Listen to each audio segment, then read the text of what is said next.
Google's DeepMind just unveiled Veo 2, a direct shot at OpenAI's Sora. Longer videos, better physics, fewer glitches. Is Google about to be your go-to for all things AI dope? All right, so AI's decided videos are its new jam. Like, it just decided to flex, and, well, things are getting kind of wild. Yeah, wild's one way to put it. I mean, think about it. This tech could turn everything upside down, from how we watch movies to how we learn, even. Well, first up, we've got Google, right? Their DeepMind team's got this thing, Veo 2. And get this. It can crank out videos over 2 minutes long in 4K. 4K. That's nuts. Yeah, and that's a whole leap ahead of what OpenAI is doing with Sora. They're still stuck at 20-second clips at 1080p. Shows you how fast this stuff's moving. It's almost scary how quickly things are changing. And Google's saying this Veo 2 thing, it understands physics, like actual physics, way better. Plus camera angles, all that stuff. So the videos should be, well, they should look smoother, not like someone just mashed a bunch of clips together, you know? Yeah, and the examples they've shown so far, they are impressive. Like the way they've handled liquids, making them move realistically, that's really hard to do. And mimicking different animation styles, that's pretty slick. But of course, there's a catch. Isn't there always? Veo 2, it's still in beta. You can only really play with it in Google's Video FX tool, and even then, they're limiting you to 8-second clips at 720p. Kind of a bummer. I think it's more about being careful, really. Google's probably just testing the waters before they let this thing loose on the world. Remember Google Glass? Yeah, they learned about rushing things the hard way. Meanwhile, OpenAI went a different route with Sora. They basically just said, come on in, the water's fine. Though I hear there was a bit of a stampede at the door. Everyone and their dog wanted to try it out. I mean, if you've got a ChatGPT Plus or Pro account, you can start making videos right now, right? Although your resolution and how long your videos can be, that depends on what plan you've got. It's a different approach for sure. OpenAI wants more people using it faster while Google's taking it slow and steady. Makes you wonder who's going to end up on top, doesn't it? So while Veo 2 is still kind of hiding out, Sora videos are popping up all over the place. Some are pretty cool, others, well, let's just say there's some room for improvement. Like, remember that gymnast video? The one where she had, 6 arms? Oh, yeah, the good old AI hallucination. Kind of shows where the tech still needs some work, right? Getting movement right, especially complicated stuff like people moving around, that's a tough nut to crack. Well, Google says Veo 2 is much better at avoiding those weird glitches, so hopefully less nightmare fuel. That's important. If these videos are going to be something we can really use, something we can believe in, those glitches, they gotta go. Be interesting to see if Veo 2 lives up to the hype when it finally comes out to play. Hey, want our free AI dope top AI tools that we use? Chat below. It's our live Google Sheets packed with over 100 killer tools, video, music, photos, AI voices, productivity, script writing, YouTube hacks, captions, the works. Always growing. Live Google Sheet. Always free. AI, dope top AI tools that we use.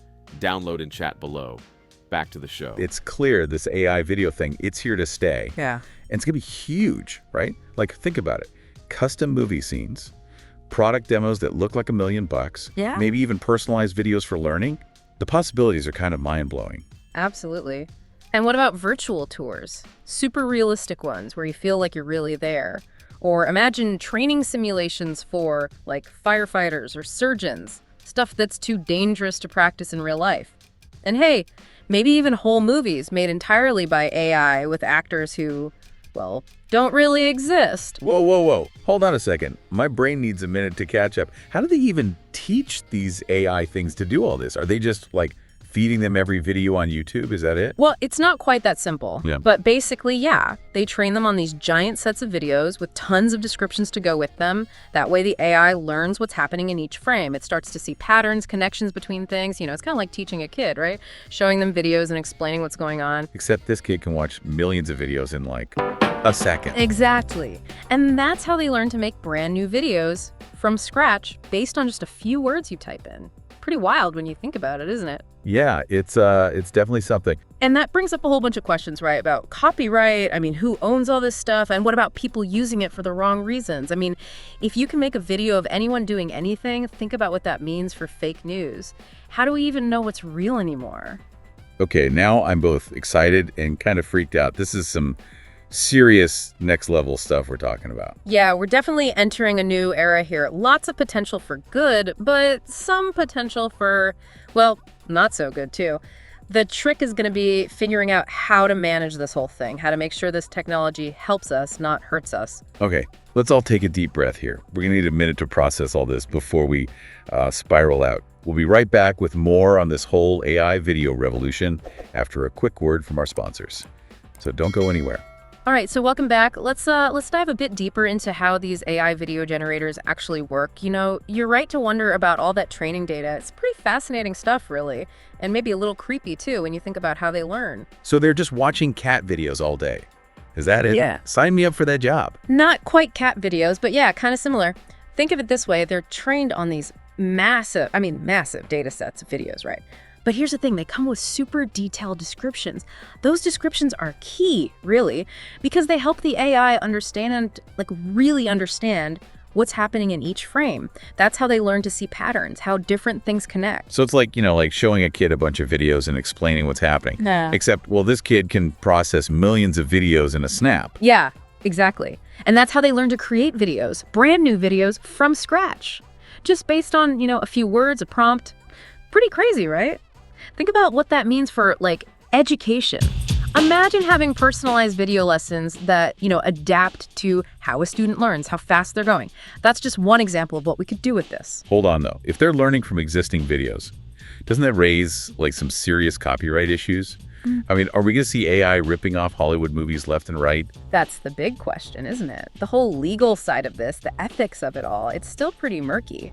DeepMind, they say they use, and I quote, high-quality video description pairings to train VO2. But they're not exactly shouting from the rooftops about where that data comes from. It sounds like someone's trying to avoid a lawsuit, if you ask me. Yeah. But seriously, it feels like, the tech is running ahead at warp speed, while the law is still trying to figure out how to tie its shoes. Yeah, it's a bit of a mismatch, for sure.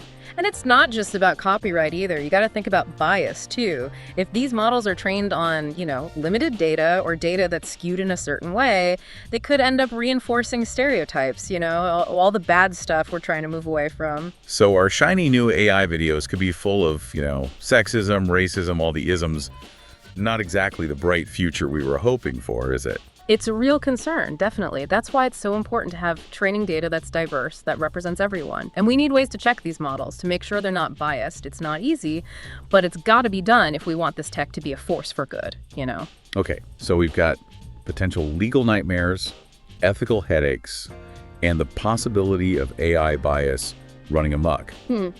Anything good about this? Anything to get excited about? Of course. I mean, despite all the challenges, the potential here is huge. Imagine anyone at all could create high-quality videos, no matter how much money they have, how much technical know-how.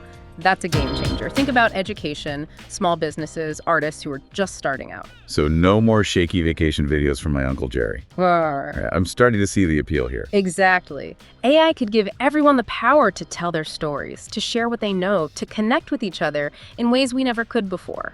That's pretty amazing when you think about it. I get it. I do. But I still can't shake this feeling, What's to stop someone from making fake news videos that look totally real? How are we supposed to know it's genuine anymore? That's a valid concern, definitely. And researchers are working on it, trying to find solutions. DeepMind, for example, they're developing this thing called SynthD. It's a watermarking technology, basically. Embeds these invisible markers in AI-generated videos. So like a digital fingerprint. To prove a video was made by AI, that's pretty smart. Yeah, the idea is that SynthD will help us tell the real from the fake, right? Make it harder to spread misinformation. It's a step in the right direction, at least. But what's to stop someone from, figuring out how to remove the watermark? It feels like this endless game of cat and mouse. It is. It really is. As this tech gets more advanced, the ways to manipulate it, the ways to detect that manipulation, they'll get more advanced too. It's an arms race, but it's a race we got to be in. It's about finding ways to manage this tech, to guide it so it helps us, not hurts us. Sounds like we need some serious brain power on this problem. Who's going to figure out how to handle all this? We need everyone, really. Researchers, policymakers, ethicists, regular people. We all got to be part of shaping the future of AI. It's not just a tech issue, it's a human issue. It's a responsibility we all share. And maybe we need a therapist or two on call just to help us deal with all the existential dread. Yeah, a little therapy couldn't hurt. This is powerful stuff, no doubt about it. It has the potential to change everything. It's exciting, it's a little scary, and we got to approach it carefully, but with a sense of, a sense of wonder, too. Speaking of exciting and potentially terrifying, OpenAI hasn't been sitting still either. They've been busy upgrading their image generation model, Imagen 3. Seems like they're not just focused on videos, huh? Right, Imagen 3 is getting even better at creating images in all sorts of styles. Photorealism, anime, you name it. And the interface, it's easier to use now. You can really fine-tune what you want, get the image just right. So you're saying my dream of having an anime portrait of myself riding a unicorn over a rainbow, that could actually happen? Hey, if that's your dream, AI can make it a reality. But seriously, these advancements in image generation, they're just as important as the video stuff. They could revolutionize graphic design, advertising, even medical imaging, who knows? Okay, my brain is officially fried. Too much information overload. We'll be right back with more on this wild world of AI after a quick break. Don't go anywhere. Welcome back to the deep dive. We've been swimming in this sea of AI-generated videos and images, and I gotta say, it's getting pretty deep out here. Good analogy. We've been talking about how this tech works, the nuts and bolts, and all the ethical stuff, right? But there's more to it than that. We got to think about the bigger picture. Okay, so big picture. Yeah. What can we actually do with all this AI magic, besides, make cool videos? Well, think about it. Imagine, marketing teams, right? They could make ads that are, like, hyper-personalized, tailor-made for each person watching. Or filmmakers, they could create these epic scenes without even, leaving their chairs. We're talking about, democratizing content creation.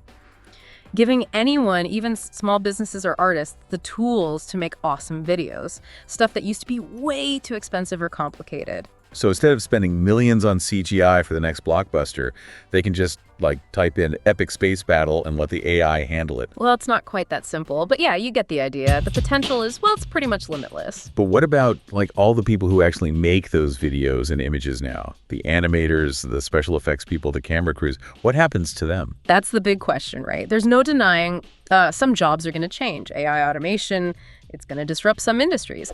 But I don't think it's about, replacing human creativity. It's more about, giving it a boost. Think of AI as, a new tool in the toolbox. So instead of being scared of AI taking our jobs, we should be thinking about, how to use it to get better at what we do, maybe even create new jobs. Exactly. We're going to need people who can, write really good prompts, who can manage the training data, people who understand the ethics of it all, who can help make sure this tech is used for good.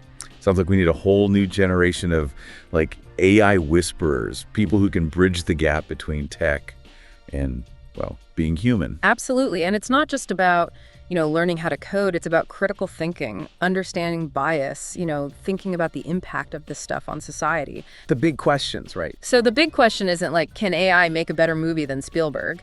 It's more about how we use this tech to tell better stories, to make the world, a more interesting place. Hopefully a better place, too. And if you want another AI dope deep dive, check this next video and ask yourself, how lucky are we to live in these AI dope times?